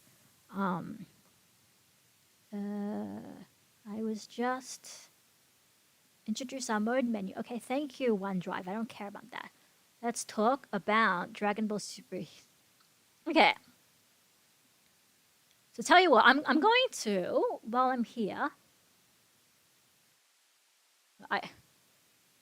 if you could change, I'm just like, if you could change one story element or moment in Dragon Ball, what would it be? I don't know. That is a loaded question. I'd have to really think about it. So while I'm here, I'm gonna go and tell you what. Let me do a live reading of a video script in terms of, this is just basically mostly just my bits of talking. And I didn't make this into a proper video, but so let's go, let's do it. So, Dragon Ball Super superhero. It sure is a strange one. Strange in the sense that I've got no idea if this is going to be my favorite Dragon Ball movie of all time, if it's going to fall completely flat on its face, or just be kind of mediocre. But it's also a movie that has made me think about my personal relationship to the franchise. And I think that's the talking point I've gotten out of it that means the most to me. After all, anyone can do frame-by-frame speculation and whatnot. I could try to do that, but I feel like I haven't learnt much from doing it. So, let's talk about what I find so strange about this movie. The weirdest part about Superhero is it feels like it was a movie that was made for me, and that almost literally never happens. It's a thing that's happened for years, practically for as long as I've been a Dragon Ball fan, like late 2013, early 2014 was when I first got into it. When Dragon Ball comes up with a new idea, I generally don't like it, at least conceptually. Golden Frieza, Super Saiyan Blue, Universe 6 Saiyans, Goku Black and Future Trunks, Kale, Ultra Instinct when it got silver hair, and a new version of Broly. Some of those things ended up being better in practice than in concept, and I ended up warming up to them, but it's almost been a hard rule that every new concept gets me disappointed at first. Every time Herms translated the summaries for super episodes 4 weeks in advance from those anime magazines, I was expected to be mildly disappointed, and it happened a lot. The explanation that's made the most sense to me as to why this kept happening so much was that I'm a bit of a niche Dragon Ball fan and not the main intended audience. It makes sense. I don't care about power levels or the Funimation dub, and I found plenty of people online who have gotten strangely offended by the way I look at the series, and probably, most importantly, I'm not a young boy. I'm not a shonen who is expected to read Weekly Shonen Jump. A lot of things that other people found exciting I just found cringeworthy. So my expectations for years have been pretty low that Dragon Ball will ever pander in a way that a fan like I would enjoy from its very conception. But here is a movie that feels like it's doing just that. Why? Because it's smaller scale. It seems to focus as much on the character interactions and story as it does on the fights. The villains seem to be sold by their personalities rather than their power levels. It's not trying to reimagine an existing popular character from a piece of side material, and it focuses on some of the less popular characters. It was also... Why? Oh yeah, right, because I was saying... Oh right, because I was like... Also keep in mind, guys, when I first got into the series, Battle of Gods was already a thing. So I didn't have the history of following the pre-release hype for that. So for me, the pre-release hype for this was really new because I did not ever have an experience like this. And then on top of all that, Gohan is playing a major role. Gohan's role in the Dragon Ball franchise, especially in the last few years, is a story complex enough to be its own video, but the easiest way that I describe it is that, oh wait, shit, was there another Spambot? Sorry guys, this is why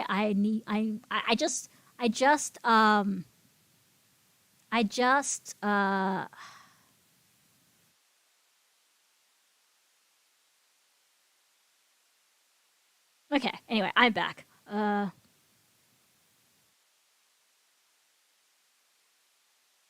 Okay, great. Back. Sorry, let me go back to my video script. The easiest way I describe it is that he's a character that could only be put in the limelight if Akira Toriyama actively wrote a role for him to have in any modern Dragon Ball material, and it's very clear that he never did. All you need to do is look at how inconsistent he was written to realize there was nothing clear set in stone. So different people just came up with different ideas for what he'd be doing and how strong he was in each story arc, even if in the end they ended up conflicting with one another.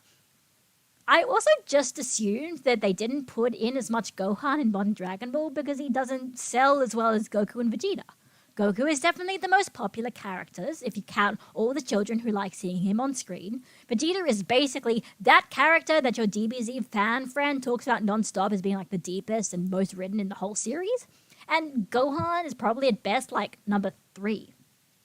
And even then, his popularity is still split between those who like him as a goofy scholar adult and those who don't. And Gohan is a character who has already been completely written out of Dragon Ball Super arcs with barely an explanation before. So I didn't expect him to show up in any sort of new material, because that's happened before. All of this comes together to make a movie that not only feels like a movie that I'll wholeheartedly enjoy, but also a movie that I'm highly curious about whether it'll even have a large audience. Because if it feels like it's pandering to me, and I never liked the popular stuff, it stands to reason that if I like this, then maybe it won't be popular. And that just feels horribly wrong, because Toei Animation and Shueisha and everyone else involved in the rights of Dragon Ball are businesses and would want to make a movie that would be as profitable as it possibly can. That's just how capitalism works. Would they really be satisfied with a movie that'll make some money from people, but not all of the money? I wouldn't think they would be. So why is this movie happening?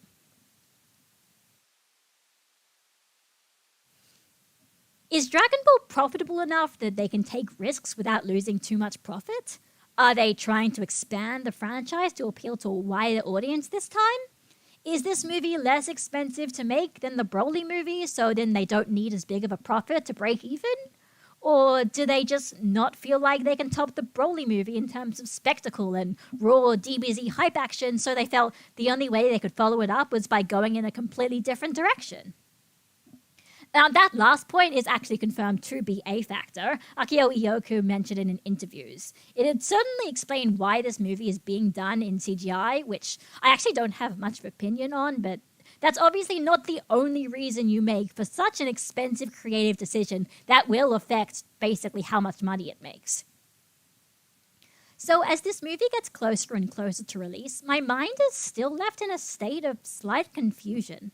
The fact that there's been such little marketing and no sign of a quick English... Okay, see, that's how I know it's an old video script. I said there's no sign of a quick English release so far. But no, we've gotten that now, so...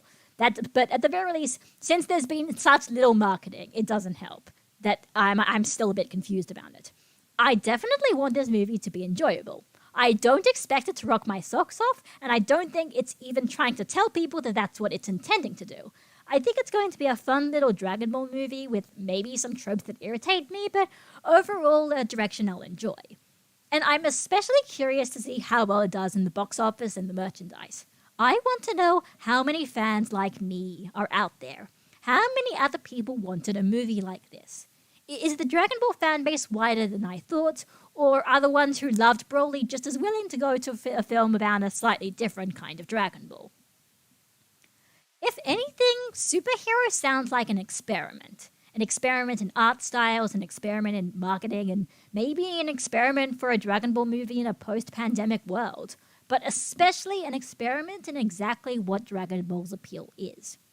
So yes, I am looking forward to Dragon Ball Superhero. And I know it's going to leave me with a lot to talk about. That's basically it. I have a little bit. I have a little bit there, a little thing afterwards where I was kind of trying to explain why I don't like the Z movies. But that I think I was gonna add that into the script at some point, and I didn't know where to. So yeah, that was essentially my video script of me talking about the movie before the movie comes out. So now let's see what you guys had to think about it. Hunt the Truth says, I don't think Gohan has had this much of a major role in a movie since Broly 2 and BoJack. Yeah, pretty much. Pretty much, yes. It's a Gohan movie. I never expected it was going to happen. I always wished it would happen. It's a Gohan movie. Well, a Gohan and Piccolo movie as well, to be fair. They're getting pretty equal billing, even if Gohan's probably a bit higher.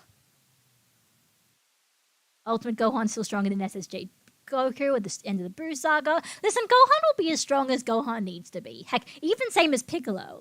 They'll be as strong as they need to be. It's not, people are gonna call shit, but nobody called bullshit on Broly being stronger than Super Saiyan Blue Goku and Vegeta. Nobody. Even though he's literally never trained in his life and he's just living on a wild wilderness with no strong guys, just a bunch of monsters. Nobody complained about that, so I'm not going to say you guys will be hypocrites if you complain about Gohan being strong in this movie, but you might be. Giovanna says, I didn't even know there was a new Dragon Ball movie.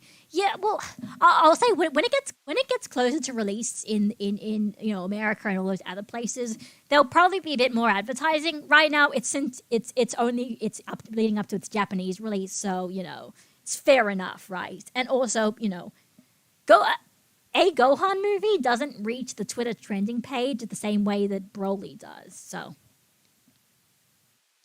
Did Deb says, unrelated topic, but when people say that Goku could beat Saitama or vice versa, they're both wrong, because Saitama is a joke hero, and it's basically up to the writer on who wins or not. Depths. I mean, also, don't tell these people that in every story, in every situation ever, it's up to the writer on who wins or not. That logical contrivances don't matter if the author doesn't care about them or forgets about them. At the end of the day, it's down to the author. The author is God, not Goku and Superman. As Moses Jones says, Gohan can train and study as a kid. It's dumb he doesn't stay in shape despite wanting to protect his family. So that's the thing. That's the thing. My personal opinion is that doesn't need to be a contrast. They don't need to be at opposite ends of the spectrum. He can do both. You just need to write it and say he does both. It's not hard. It's actually like you really just need to say like one line, and then suddenly that whole subplot is gone forever because it doesn't need to be a thing. These stories are being written. If you want Gohan to be a silly nerd and be strong at the same time, you can. There's nothing wrong with that. It's just the story, guys. It's just fiction.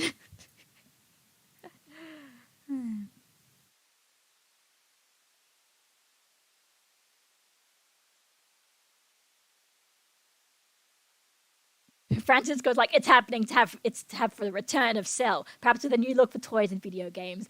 I talked about that before. I don't think it's Cell just because I think we would have seen more hints to it. If there are hints, the hints people have been trying to say, they're so crazy, like such reaches, I think. If it was Cell, I'd be very impressed, but I don't think so. I think the word would have gotten out by now. There's no way they would have kept they could have kept something like this a secret for this long when the movie is so close and it got delayed. Oh, I'm only saying this because anime shorts are being bombarded by Saitama versus Goku. Oh God, that sounds pretty bad. As Mrs. Jones says, Pan, Goten, Gohan, Trunks getting focused is cool. After we got the Beerus, Frieza, Goku, Vegeta, Piccolo, and Bulma movie last time. I mean, it was really more Goku and Vegeta and Broly and Frieza. Bulma was technically there. Piccolo's appearance in the Broly movie was almost downright insulting. It was just like, he just shows up in Goku's head, says hi. By the way, I'm not doing anything in this movie because I know I'm not strong enough. Now, also, I'm just here, by the way, and what was he even there? He just said hello, so like they could like teleport away to him. So he was there and doing the fusion. Oh, God, that was it was so stupid. It was very, very stupid. Is this still going? Is this still going on? I mean, I think I'll probably end it soon, partially because my throat is hurting, but I basically just wanted to get all of my thoughts out onto a video. It doesn't have to be an edited video, but it is a video. It is technically on YouTube. Sure, it's a stream, but it is a video, so I can fully say these are all of my thoughts. This is what I was doing. This is my retrospective of what I was thinking about going into the movie. And then when I watch the movie, I can see what it's actually like, if it lives up to my expectations or not. Catterfoot says this whole movie feels like something Toriyama wanted to do and nobody could tell him no. It's interesting you say that. I feel like it's the complete opposite. I feel like it's a story made by everybody basically except Toriyama. And Toriyama didn't necessarily say no, but he didn't really mind either. He was okay with writing a movie like this. Because, honestly, basically, okay, first of all, it's the Gohan thing. Toriyama does not really mention Gohan. I don't think he really thinks about him very much, especially as an adult. Like, he was kind of there as almost like this character for the target audience. I don't think he really thinks about Gohan as much as we do. And you know how I know that the people involved in this movie definitely care about Gohan. Not necessarily Toriyama, but the designers do. Because there are so many little subtleties to Gohan's redesign in this movie, that it was definitely somebody there was a big Gohan fan who was thinking about this. It wasn't me. It might have been me. I kind of joked, I feel like I wrote this movie. Because, like, the only people who would care about stuff like this are things like me. And stuff like, okay, so Gohan would have like a casual outfit, but what hairstyle should he have? Should he just have this hairstyle he had at the Tournament of Power? No, I didn't really like that. I thought it looked a bit lame. I want to give it a new hairstyle, but I don't want it to be just exactly the same as the Boo arc, and I don't want it to be the same as Resurrection F either, because people didn't like Resurrection F Gohan, but I still want it to have that kind of messy sort of dad appeal. So we're going to give him a new form just for his base that kind of makes it so like the bang design actually makes sense. He doesn't just randomly gain a bang where he goes ultimate. His hair is just messy anyway, so it's just spiking up more, and the bang's the only bit that's left. Like, this is the stuff that only about. Nobody else cares about that kind of stuff. People get stupid forms and they're just stupid, and nobody really, really cares about design inconsistencies in between forms. But I was like, I like it. So that's why I feel like I wrote this movie, even though I didn't. And it's probably going to do a lot of stupid things as well. So. Plus, your source says Piccolo is my favorite. I'm happy he'll have a big part. That's great. It's great to see the Piccolo fans come out from the woodworks, because they're always there, but they never really say that much, except for like episodes where Piccolo gets embarrassed in the anime. So, I think, be happy about something Dragon Ball, and this is my chance as well, and it's Piccolo fans' chances as well. So, As the Moses Jones says, I wish Boo was more focused on Super in the films. Boo would be cool. That would be cool. I think they just don't know what to do with him, pretty much. Garda Trace says that I called bullshit on Broly being stronger than Blue Goku. Okay, great. That's great. But I'm pretty sure you're a lot more critical of like everything than there are some people who are just like, I'm not going to say, the hypocrisy of Dragon Ball fans, because that just sounds facetious. And, like, people are people. I don't really care if you're being slightly hypocritical.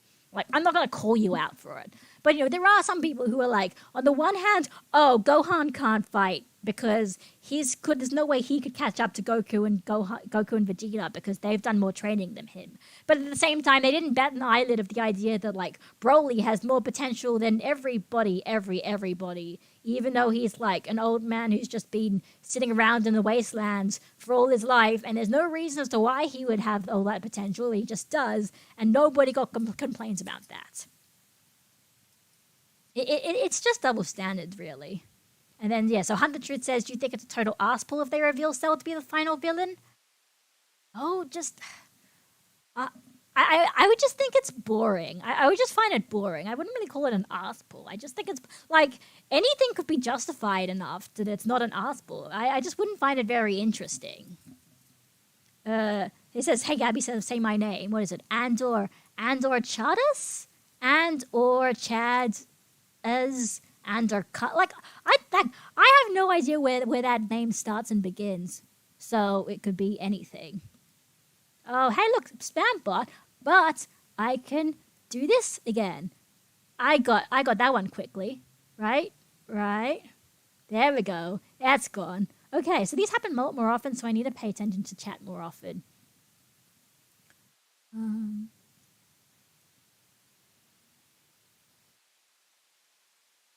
Yeah, true, yeah, exactly. The author decides who wins for narrative. Sasuke beating Itachi will always be the ultimate writer arsebull, because we all know Itachi wins if he wants at that point in time. Oh, jeez. Raphael's like, I think I'm in between you and a regular dude, bro. I like the Broly movie. I like movie 6 and Meta Cooler and Bio Broly, but I also like slice of life stuff, Gohan going to school and being a superhero. I mean, Raphael, human beings are human beings. We don't need to stereotype everybody into being a certain type of Dragon Ball fan. We can all like different things, and some things you like and some things you don't like, because we're all human beings. It's just the complexity of people. Complexity of people. We're all people, right? But here we go. So then, Goddess Trace then says, it's too late to salvage Gohan and Piccolo. I'm not trying to salvage them. I'm not trying to give them a power boost. I just want them to have a fun adventure. I don't care about power scaling. And or even if they say that, if you just say Goku and Vegeta weren't around, so these guys aren't going to be as strong as Broly, but it's fine because Goku and Vegeta aren't around. And it's like, that's fine by me.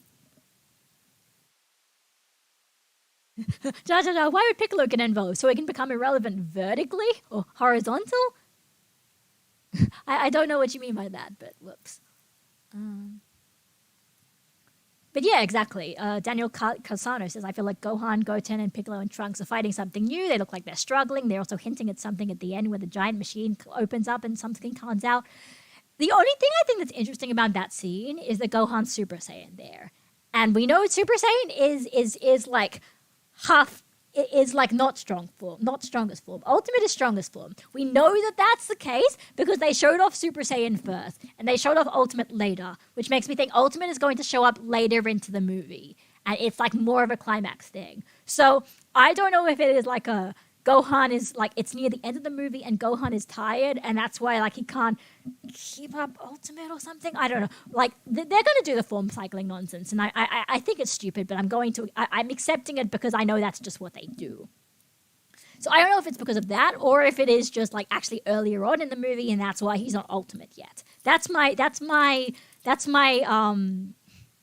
frame by frame analysis of movie things. If I would do that, I would do that.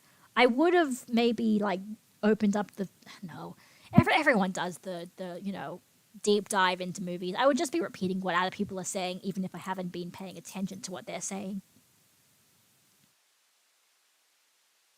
Will Goku and Vegeta and Beerus even be in the film more than the cameo? I think probably they will, but I'd say 10 minutes at most. That's my guess, is 10 minutes at most. Maybe they'll cut back to them in like comedic situations as like I don't know exactly. But I think it's going to be more than one scene, but it's not going to be overshadowing the whole movie because they've played too many of their cards and we know it's not too much Goku and Vegeta.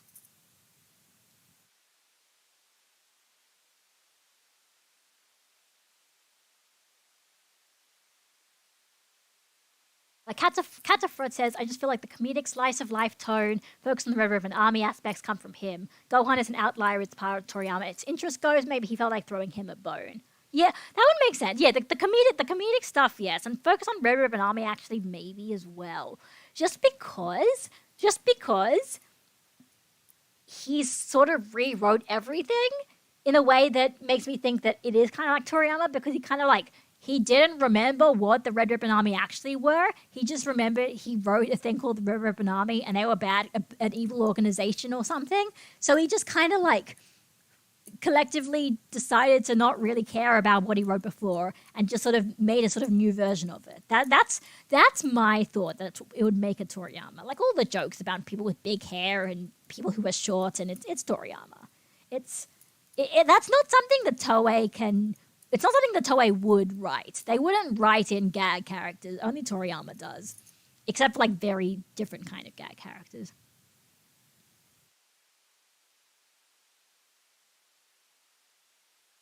Videl, yeah, but Videl should get a fight scene in the film, though. Yeah, Videl's not in the movie. Videl is not in... Like, there is no way she's in the movie because there is no designs of her. There's designs of other really minor characters like Korin and Yajirobe. There is no design for Videl. She's not in this movie. Unfortunately, she's not in this movie. I don't know why she's not in this movie, but they decided she's not in the movie. Maybe they just didn't want Yuko Minaguchi to double up on... No, but like, they've got Mask and Ozawa like tripling up on characters as usual. So I have no idea why she's not in the movie, but I know she's not in the movie. Oh yeah, let me put it the other way. Toriyama actually wants to write a story about the Gammas, Dr. Hero, Magenta, etc. That's the stuff he likes writing. Oh, definitely. It is going to be a big chunk of this movie, how these characters are going to interact and have silly jokes. And it's going to be fun. It's going to be stupid and fun. And it's this kind of stuff that, Broly did not ever say he was going to do. It did not do anything like that, really. And the Chara says, my name could even be Mozilla Vulpix? Hey, maybe it is. Maybe somebody's out there is called that. I mean, I definitely didn't, bags his username.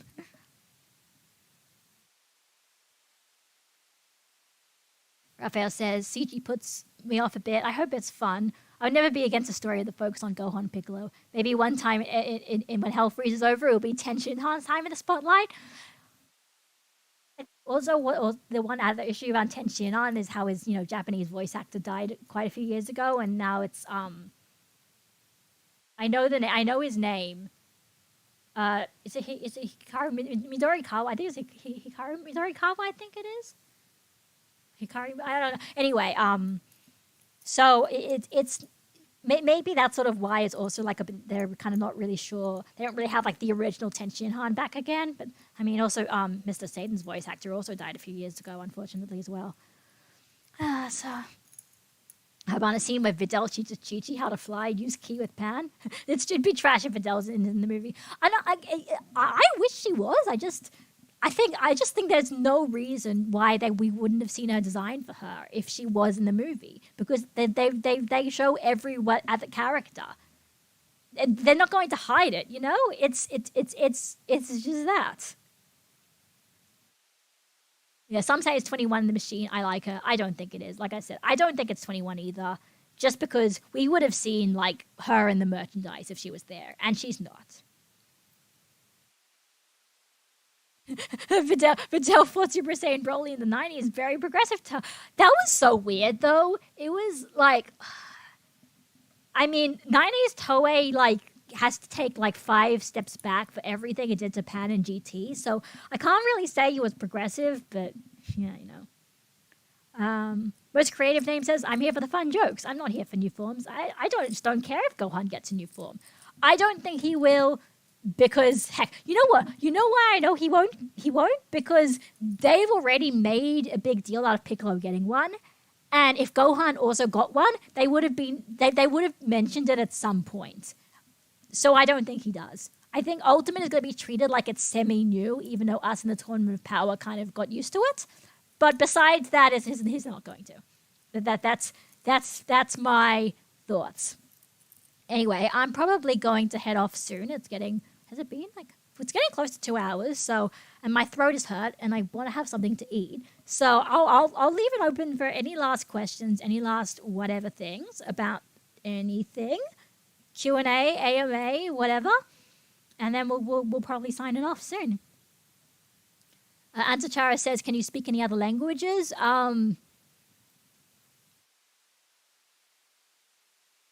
Yes, but I'm not going to tell you what because it's complicated. You know, some things around are a bit personal to reveal, and if I kind of explain that, it's a bit personal. So anyway, Raphael says, "If they're going to still Gohan win at the end of the movie, I hope they at least get the win to his daughter. If Pan doesn't do it, who will?" Oh, I would love it if they did that ending. If Pan saves the day, I mean, it would be kind of a rip off of Dead Zone. It would be kind of a rip-off of Dead Zone. But I would love it if they did that. That would be very, very fun. Because, you know, the little innocent kid saving the day by showing off that they've got a lot of power is just really fun. It's cute. It's wholesome. It being a little girl is even better because, like, what's cuter than having a little boy save the day? A little girl save the day for a boys franchise. It's fun. It's breaking a little bit of ground in a way. I hope they do that. But they probably won't, but if they did, I would be very excited. I'd be like, "Oh, this is a cute, like, it's a bit of a dumb ending, but it's a cute ending. I'm okay with this." Yeah, as Motion says, Pan, Goten, Gohan combo attacked in the film like End of Second Coming. Yes, that would probably be the case as well. That would definitely be that would be very likely as well. A combo attack, a bit like Broly 2. And I wouldn't mind too much. Like, listen, let's put it this way. This film has already said it is doing Gohan fan service. There is a part where Gohan's, you know, Ultimate Gohan is this big scream thing, just like he does it into going Super Saiyan 2. I mean, it's when he's Ultimate, so it's not exactly the same. But they do the same framing. They are doing fan service. They are doing Gohan fan service. I am 100% aware of that. I accept also having fun because it's my thing this time and not everybody else. If they do more silly, you know, beam struggle references, I'll think it's stupid, but it's not going to stop me from like getting all that fangirl excited during it. So it's gonna be fun. It'll be fun. It'll be stupid, but it's my kind of stupid. It's my stupid. I am taking that stupid. I'm saying it is mine. You can't have it. Okay, I'm holding it ransom to me, so you can't criticize it because it's mine. Basically, that's basically my thing with this movie at this point. not to say, I won't be critical of things I don't like about it, because, well, yeah, because it's going to be such a my thing. If there are things that won't fit my taste, it's going to, I will be bothered by it, and I will explain that. I'm not a blind fangirl. I understand these things. I can just, articulate it. But, if there are things that are fine and harmless, but people start going around and calling them stupid, I'll be like, no, if you're going to call this stupid, you're going to call Broly stupid. And you guys love Broly, and you don't call it stupid. So, just deal with it, guys. Just deal with me being happy for once. You guys, don't you hate it when I'm miserable about Dragon Ball? I'm happy for once. Just accept it. Just let me have fun for one time. I've waited like 7 years. Okay, let me have this. Trace is like, it's not about power scaling, it's the fact Toriyama's long since dropped the ball on Gohan and Piccolo. They've both been reduced to jokes. I can't take them seriously anymore. It's fair enough. Like, I'm totally aware that this feels a little bit like out of, inconsistent with other ways they portrayed him. But whatever. I'm having fun, so I don't care.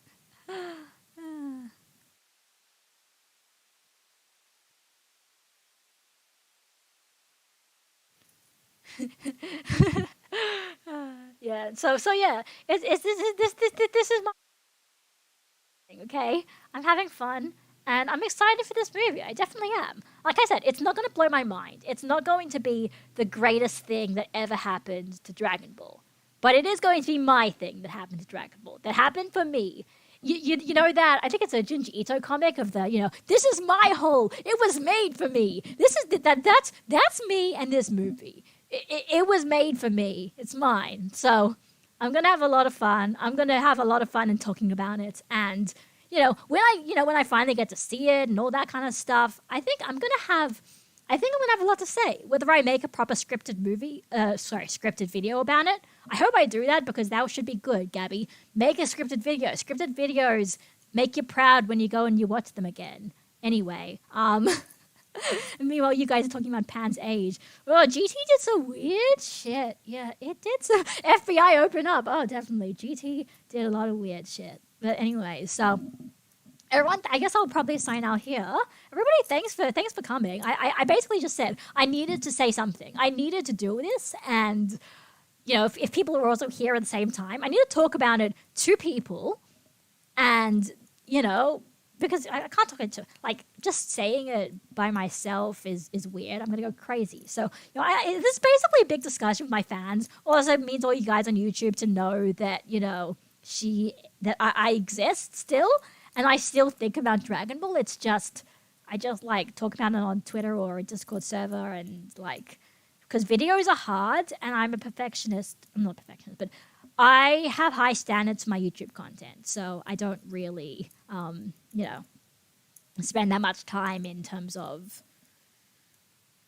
I don't want to just like spend like a day, like 10 minutes on a video and then put it out and then like think, oh, I could have made that more professionally. So, but for this, I just needed to get something out there. So, everybody, thanks everybody for showing up, and it's great. I'll see you all, in a few weeks, a few months, and whenever. You can always, follow me on my social medias. What do I use nowadays? I mostly use Twitter. I'm on. I have a Discord account as well. You'll probably find me on. I'm on Anime AJ server. I'm on the Destructo Discord RDBZ server. So I sometimes talk Dragon Ball around there, and other people. What else? What else? Social media. I don't know. Still got my Tumblr blog, but that's just where that is not really Dragon Ball anymore. I basically talk exclusively Danganronpa there. So I didn't talk about Danganronpa once this stream, because that's my new other obsession. But I did make a video about that as well. So it's, I think I feel like good hobbies. I've been using my time outside of the super anime well. So yeah, it's gonna be fun. It's gonna be good. I hope you guys all have a good day as well, and yeah, I'll speak to you all soon.